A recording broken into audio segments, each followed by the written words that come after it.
व्यास जी के मन में आया कि मैंने भागवत तो लिख दी, लेकिन इस भागवत का सच्चा अधिकारी कौन? तब मन में विचार आया कि इसका सच्चा अधिकारी तो मेरा औरस पुत्र सुखदेव ही है, लेकिन वो तो निर्गुण समाधि में लीन है, उसे मैं भागवत पढ़ाऊं तो पढ़ाऊं कैसे? तो व्यास जी ने एक युक्ति निकाली।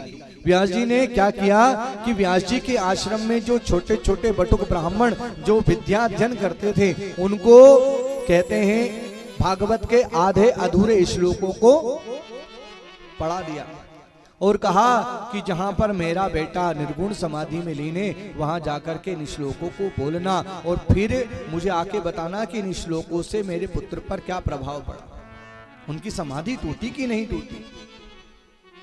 ठीक है, आधा श्लोक पढ़ाया। कौन सा? भगवान का सौंदर्य, भगवान कितने सुंदर है। कौन सा श्लोक था?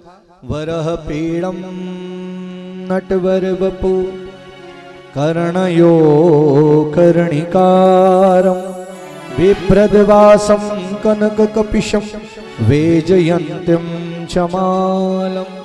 जैसे ही आधा श्लोक फूल चुनते हुए उन बटुक ब्राह्मणों ने वहां बोला निर्गुण समाधि में लीन हो, सुखदेव स्वामी की समाधि टूटी और कहने लगे कि आगे बोलो ना।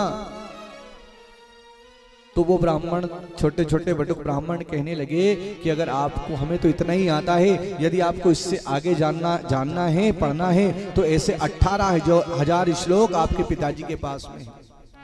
चलिए, सुखदेव स्वामी आए हैं और यहाँ पर सुखदेव स्वामी जैसे ही आए, व्यास जी बड़े प्रसन्न हो गए। व्यास जी ने देखा कि चलो मेरा पुत्र वापस आ गया। यहाँ पर व्यास जी ने सुखदेव स्वामी को, सुखदेव स्वामी तो कहते हैं बिल्कुल दिगंबर हैं, और शास्त्र ये कहता है कि पुराणों की विद्या दिगंबर नहीं कह सकता, लेकिन सुखदेव स्वामी ऐसे दिगंबर नहीं है कि कोपिन नहीं पहनेंगे। व्यास जी ने यहाँ कोपिन पहनाई और कोपिन पहनाने के बाद श्रीमद् भागवत कथा पूरी की पूरी पढ़ा दी। किनको? सुखदेव स्वामी को।